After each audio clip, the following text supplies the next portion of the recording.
Spain has steadfastly refused to recognize the importance of Catalan literature, the Catalan language, Catalan contribution to Spain as a nation of nations. There's no thought. I remember hearing David Cameron speak one day about the nation of nations, the four nations. On Spanish television, that was translated as "we are one nation." It's very interesting. It's a very manipulated.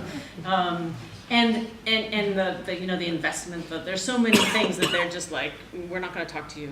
We don't recognize you. So I think that even if we weren't going to win, they would not have let us. Right? And they didn't let us have a non-official vote.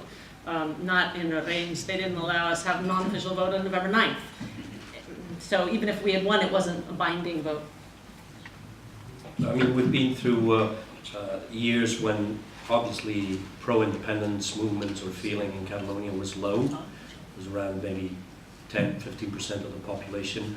And the principle of self-determination, the capacity to vote about that, was not admitted. It was openly refused by the Spanish government.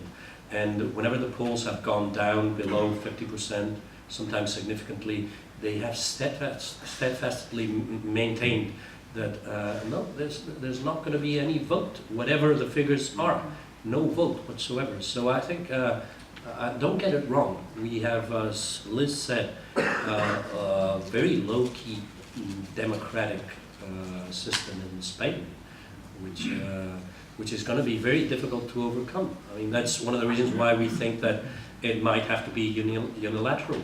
Otherwise, we won't get out of this. It's one of the things that was one of the things that got us to have such a strong social movement, was because we felt that the political parties were being divisive and fighting against each other. And there's really I don't know what Alfred thinks about this, but I have always felt that there's this specter of the Civil War, that kind of, and the disunity of Catalan progressive parties particularly, that people are constantly saying there's this feeling among Catalans, if you have 3 Catalans, you have 4 opinions. They're always going to be fighting against each other. They can't get together and move forward. And so having a strong civic movement that is expressly non-partisan. It's one of the bases of the Catalan National Assembly, and I think it's one of the reasons why it's had such strong support, is that we have refused to give support to one party or another. And in fact, that's been very difficult in this past election in September. Each of the parties wanted to kind of control us, to take up part of us, to have us be more towards them, and it was very difficult to navigate that election. In fact, we got a lot of flack about it, and lots of personal attacks. How can you be, supporting both coalitions when you know that party, blah blah blah blah, whatever. So it's very complicated, and I think especially as the process moves along, and there are lots of different issues that are so important. I was just hearing you all talk about the economy and climate change and all of the different pieces of it. The different parties have different positions on those different policies, and keeping together on one thing that joins us while appreciating differences on all those other topics is very tenuous. It's hard.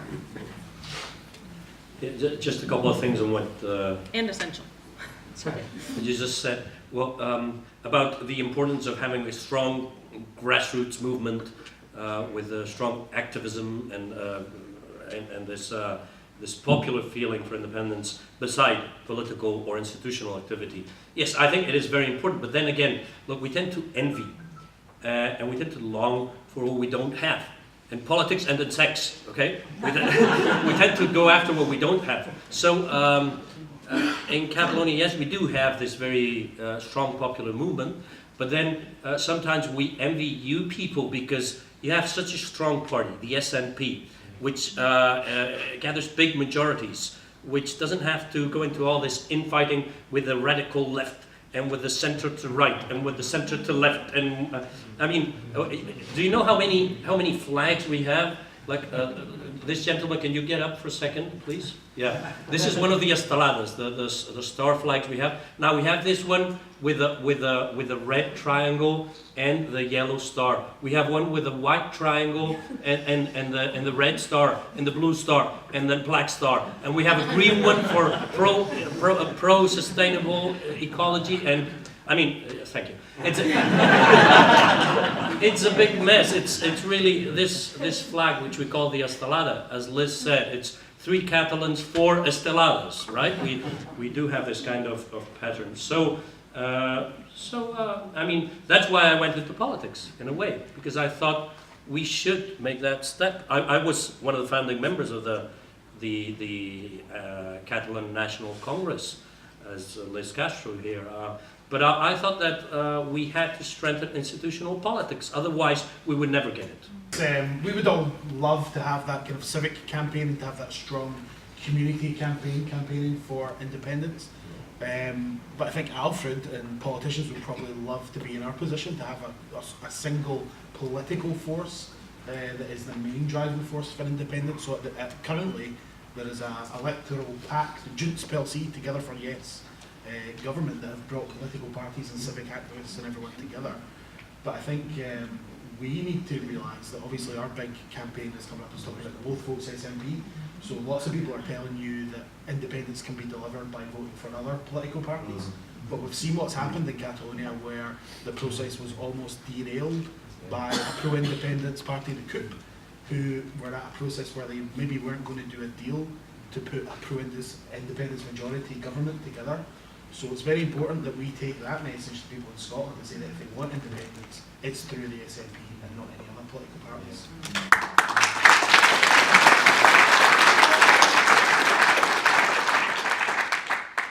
The question about Barcelona, I think, is important. As a gentleman said right now, yeah, you go and have a holiday out of Barcelona, like this very, very pleasant town on the outside. And whenever you get out of the metropolitan area, things are much easier for us. Perhaps that makes a difference with Scotland also. Countryside areas are much more for independence, small villages, etc. Once you get into the metropolitan area, things are very tough, very tough. There's a very huge amount of the population which is Spanish speaking, it's not Catalan speaking. They come from other parts of Spain and they see things very different. They look at Spanish state and private broadcasters and the state of mind there is altogether different, although things are changing. Things are changing and very fast. Now, why do I leave the Congress in Madrid and go back to Barcelona as a city councillor? Because Barcelona right now, in my opinion, and lots of people in Esquerra and in pro-independence movements who share that vision, Barcelona is the clue. It's the clue. 75% of Catalan population is in the metropolitan area of Barcelona, and more than 80% of gross national product. So even if we were to obtain the independence of Barcelona, the rest would come. Look at it that way.